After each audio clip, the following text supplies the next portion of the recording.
18 जून 2023 दोपहर का वक्त था।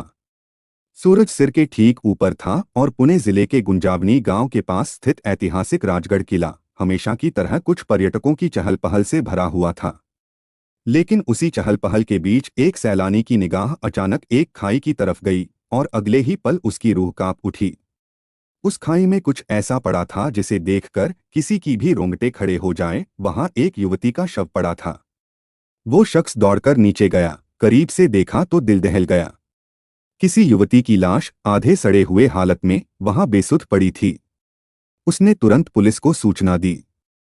सवाल ये था, क्या ये कोई हादसा था या फिर किसी सुनियोजित मर्डर की कहानी? वो लड़की कौन थी?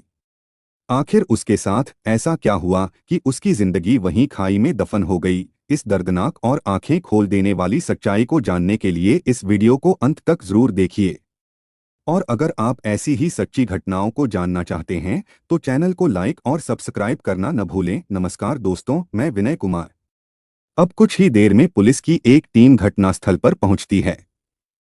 खाई में उतरकर शव को निकाला जाता है। वो मंजर भयावह था। युवती के शरीर पर गहरे चोट के निशान थे, जिनसे यह साफ हो गया कि यह कोई आम मौत नहीं थी। शरीर गल चुका था, जिससे यह अनुमान लगाया गया कि वह लगभग 7 से 8 दिन पहले मारी गई होगी। पुलिस को मौके से एक मोबाइल, एक चश्मा और एक सफेद रंग का जूता मिला। मोबाइल को कब्जे में लेकर पुलिस ने उसके डेटा को खंगालना शुरू किया और वहीं से इस केस की असली परतें खुलनी शुरू हुईं। मोबाइल से पता चला कि 14 जून 2023 को एक युवती की गुमशुदगी की रिपोर्ट दर्ज कराई गई थी और शव मिलने के बाद पुलिस ने उसी आधार पर उस युवती की पहचान करने की प्रक्रिया शुरू की। मोबाइल और गुमशुदगी की रिपोर्ट से मिले सुरागों को जोड़ते हुए पुलिस ने मृतका के परिवार से संपर्क किया। उन्हें पुणे बुलाया गया। शव की हालत इतनी खराब थी कि पहचान करना मुश्किल था, लेकिन जब माता पिता ने मोबाइल, चश्मा और अन्य सामान देखा तो उनके होश उड़ गए। उन्होंने पुष्टि की यह उनकी 26 वर्षीय बेटी दर्शना पंवार थी। पुलिस ने शव को पोस्टमार्टम के लिए भेजा और उसी क्षण इस केस की जांच ने एक निर्णायक मोड़ ले लिया। परिवार ने पुलिस को बताया कि 12 जून को दर्शना अपने बचपन के दोस्त राहुल हंडोरे के साथ राजगढ़ किले घूमने गई थी। उसके बाद से न दर्शना का कुछ पता चला, न राहुल का। 13 जून को परिवार ने उन्हें ढूंढने की हर संभव कोशिश की, लेकिन जब कुछ नहीं मिला तो 14 जून को दोनों की गुमशुदगी की रिपोर्ट दर्ज कराई गई। और अब 6 दिन बाद दर्शना की लाश खाई में मिली थी। लेकिन सवाल अब और गहरे हो गए थे। राहुल कहाँ है? क्या वह भी मारा गया? अगर दोनों एक साथ गए थे तो क्या दोनों के साथ कोई हादसा हुआ था या फिर कुछ और? इन सवालों के जवाब पोस्टमार्टम रिपोर्ट आने तक हवा में झूलते रहे, लेकिन जैसे ही रिपोर्ट आई, रहस्य की पहली परत उतर गई। शुरुआत में पुलिस को यह शक था कि हो सकता है दर्शना और राहुल किले में घूमते वक्त फिसलकर खाई में गिर गए हों, एक हादसा जो उनकी जान ले गया। लेकिन पोस्टमार्टम रिपोर्ट ने इन तमाम अनुमानों को झूठा साबित कर दिया। रिपोर्ट में साफ साफ दर्ज था कि दर्शना के शरीर पर किसी धारदार हथियार से 22 से 23 बार वार किए गए थे। उसके सिर पर किसी भारी वस्तु से, संभवतः पत्थर से, जानलेवा हमला किया गया था। यानी यह कोई हादसा नहीं था, यह थी एक निर्दयी हत्या, बेहद नृशंस और योजनाबद्ध। अब सवाल सिर्फ एक था, क्या यह हत्या राहुल ने की या फिर दोनों को किसी और ने मारा? पुलिस ने तुरंत अपनी जांच तेज कर दी और 5 विशेष टीमों का गठन किया। एक टीम को इलाके के सीसीटीवी फुटेज खंगालने का जिम्मा दिया गया ताकि यह पता चल सके कि आखिरी बार दोनों कहां देखे गए थे। दूसरी टीम को दर्शना और राहुल के बैकग्राउंड की गहराई से जांच करने का निर्देश मिला। तीसरी टीम ने कॉल डिटेल्स और मोबाइल डेटा की मदद से उस दिन की पूरी कहानी निकालनी शुरू की। चौथी टीम को सबूत और गवाह जुटाने का काम सौंपा गया, जबकि पांचवी टीम को सारे तथ्यों का विश्लेषण करके केस को सुलझाने की जिम्मेदारी दी गई। पुलिस इस केस को अब सिर्फ एक हत्या नहीं, बल्कि एक सामाजिक चेतावनी की तरह देख रही थी। जांच की शुरुआत दर्शना पंवार और राहुल हंडोरे के बैकग्राउंड से हुई। पता चला कि दोनों अहमदनगर जिले के कोपरगांव कस्बे के रहने वाले थे। बचपन से ही एक दूसरे को जानते थे, एक साथ बड़े हुए थे और पढ़ाई भी हमेशा साथ साथ की थी। दोनों ही मध्यम वर्गीय परिवारों से आते थे। दर्शना के पिता एक शुगर मिल में नौकरी करते थे। राहुल का भी पारिवारिक जीवन साधारण था। ग्रेजुएशन पूरी करने के बाद दोनों ने सरकारी नौकरी की तैयारी करने का मन बनाया। इसी उद्देश्य से वे पुणे आ गए। पुणे में वे अलग अलग रूम में रहते थे, लेकिन एक ही कोचिंग क्लास में Maharashtra public service commission (MPSC) की तैयारी कर रहे थे। दर्शना पढ़ाई में बेहद तेज थी और उसने हर परीक्षा में खुद को साबित किया था। वह अपने सपने को लेकर गंभीर थी और दिन रात मेहनत कर रही थी। राहुल भी उसी परीक्षा की तैयारी कर रहा था और साथ ही डिलीवरी बॉय की नौकरी करके अपने खर्चे पूरे कर रहा था। पढ़ाई और मेहनत दोनों में कोई कसर नहीं छोड़ी गई थी। एमपीएससी की परीक्षा के दिन दोनों ने पेपर दिया। कुछ हफ्तों बाद जब रिजल्ट आया तो दर्शना की मेहनत रंग लाई। उसने एमपीएससी परीक्षा में तीसरी रैंक हासिल की थी। वह टॉपर्स की सूची में थी और अब उसका सपना साकार होने वाला था। उसे फॉरेस्ट रेंज ऑफिसर की नौकरी मिली थी। कुछ ही दिनों में उसकी जॉइनिंग थी, इसलिए वह पुणे छोड़कर अपने घर कोपरगांव लौट आई। राहुल अभी भी पुणे में था और अपनी किस्मत को दोबारा आजमाने की तैयारी कर रहा था। उसके पास अभी भी कुछ सपने बचे थे, या शायद कुछ सवाल जो जवाब बन चुके थे। राहुल अभी भी पुणे में रहकर अपनी परीक्षा की तैयारी कर रहा था। साथ ही वह पार्ट टाइम डिलीवरी बॉय का काम भी करता था ताकि अपने खर्चे चला सके। फिर 11 जून 2023 का दिन आया। दर्शना को उसके कोचिंग सेंटर ने सम्मानित करने के लिए पुणे बुलाया था। दर्शना अहमदनगर से पुणे आई, जहां उसे सम्मानित किया गया। वहीं उसकी मुलाकात राहुल से हुई, जो अभी भी पुणे में तैयारी कर रहा था। राहुल ने उससे कहा, चलो आखिरी बार कहीं घूम कर आते हैं, क्योंकि इसके बाद तो तुम्हारी नौकरी लग जाएगी और तुम्हें वक्त नहीं मिलेगा। इसी बात पर 12 जून 2023 को वे दोनों राजगढ़ किले घूमने गए। उसके बाद से वे दोनों लापता हो गए और 18 जून को दर्शना का शव पुलिस को मिला। राहुल अभी भी लापता था और पुलिस को अभी भी यह पता लगाना था कि राजगढ़ किले में असल में क्या हुआ था। जैसे जैसे पुलिस की छानबीन आगे बढ़ी, सच खुद ब खुद एक धुंध से बाहर आता गया। सीसीटीवी फुटेज खंगाल रही पुलिस टीम को एक अहम सुराग मिला। 12 जून 2023 की फुटेज में राहुल और दर्शना बाइक पर राजगढ़ किले की ओर जाते हुए दिखाई दिए। लेकिन 2 से ढाई घंटे बाद राहुल अकेला वापस आता हुआ दिखा। दर्शना उसके साथ किले में गई तो थी, लेकिन वापस नहीं आई थी। यह तस्वीरें अब सिर्फ पिक्सल नहीं थीं, बल्कि एक सच्चाई की झलक थीं, जिसे पुलिस अब नजरअंदाज नहीं कर सकती थी। यहां से यह मामला लगभग शीशे की तरह साफ हो गया था। पुलिस को अब तक लग रहा था कि शायद राहुल के साथ भी कोई दुर्घटना हुई है, लेकिन ऐसा नहीं था। राजगढ़ किले से राहुल सही सलामत वापस आता हुआ दिखाई दिया था। अब पुलिस का पूरा शक राहुल पर चला गया कि हो न हो उसी ने दर्शना पंवार के साथ कुछ गलत किया है। शक अब विश्वास में बदल चुका था और पुलिस ने अपने हर संसाधन को राहुल की तलाश में झोंक दिया। पुलिस पूरी ताकत के साथ राहुल हंडोरे को ढूंढने में लग गई। उसके मोबाइल को ट्रेस पर लगाया गया, लेकिन उसने अपना मोबाइल स्विच ऑफ कर दिया था। पुलिस उस जगह भी गई जहां वह डिलीवरी बॉय का काम करता था, लेकिन वह वहां भी नहीं मिला। वहां वालों ने बताया कि वह पिछले कई दिनों से काम पर नहीं आया था। उसके किराए के कमरे की भी जांच की गई, लेकिन राहुल कहीं नहीं मिला। पुलिस उसकी लोकेशन लगातार ट्रेस करने की कोशिश कर रही थी।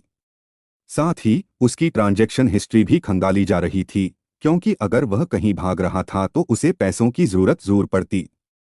जांच के उस धागे को पकड़ते हुए पुलिस आगे बढ़ी और तभी एक अहम क्लू हाथ लगा। इसी क्रम में उसने दिल्ली के एक एटीएम से पैसे निकाले।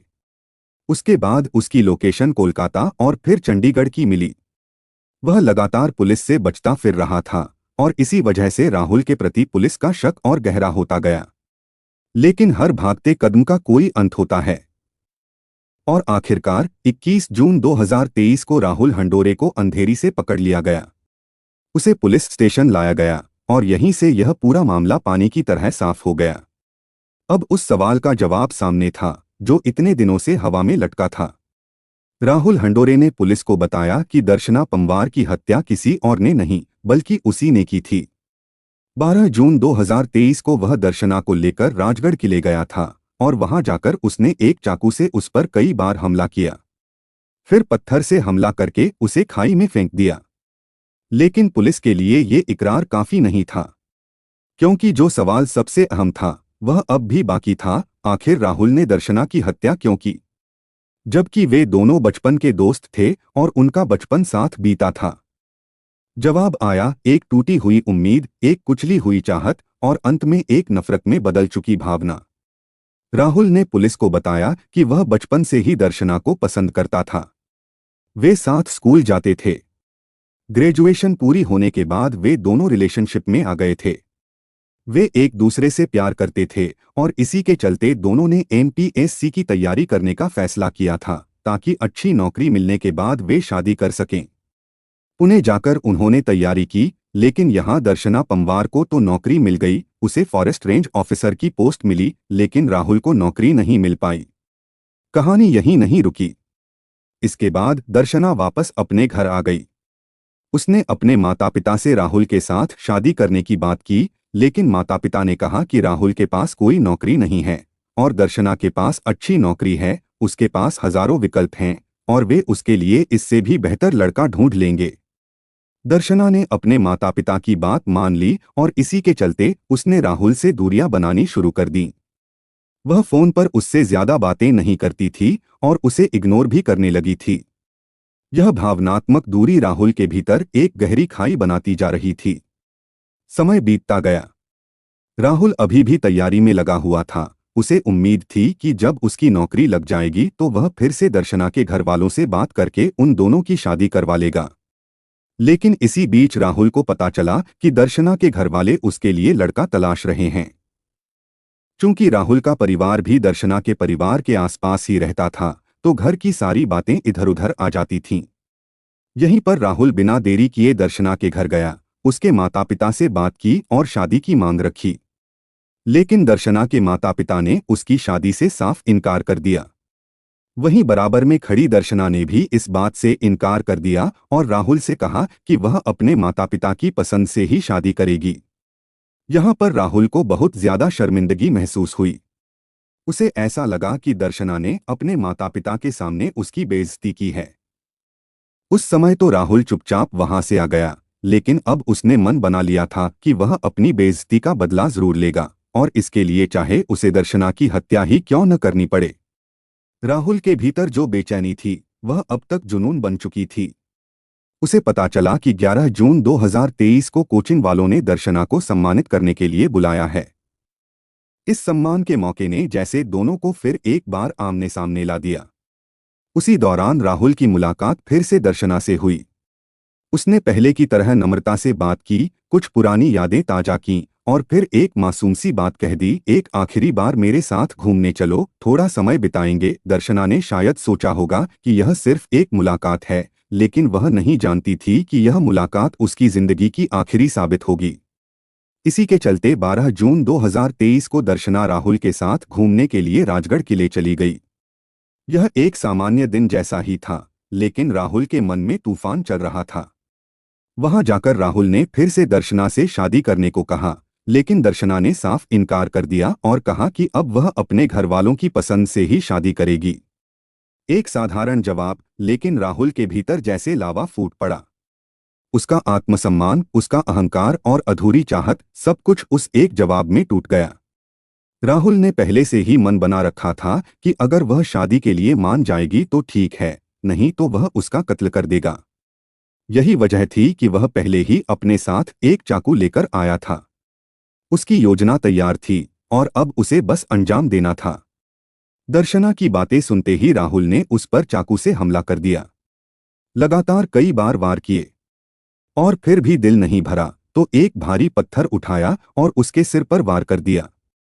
खामोश पहाड़ियों के बीच किसी ने चीख नहीं सुनी, किसी ने रुककर नहीं देखा। इसके बाद राहुल ने दर्शना को राजगढ़ किले की खाई में फेंक दिया और वहां से भाग गया, मानो कुछ हुआ ही न हो। 18 जून 2023 को एक व्यक्ति को यह शव दिखा, जिसके बाद इस पूरे मामले का खुलासा हुआ। सड़ी हुई लाश, चोटों के निशान, खून से सने पत्थर, सब कुछ अपनी कहानी खुद कह रहे थे। उस पल से लेकर राहुल की गिरफ्तारी तक पुलिस ने चैन नहीं लिया। दर्शना की हत्या करने के बाद राहुल लगातार इधर उधर भाग रहा था, कभी पुणे, कभी चंडीगढ़, कोलकाता या दिल्ली। उसे लग रहा था कि कुछ दिन बाद मामला ठंडा पड़ जाएगा और उसकी तलाश खत्म हो जाएगी। लेकिन हकीकत इससे अलग थी। 21 जून 2023 को ही राहुल पकड़ा गया और उसे जेल भेज दिया गया।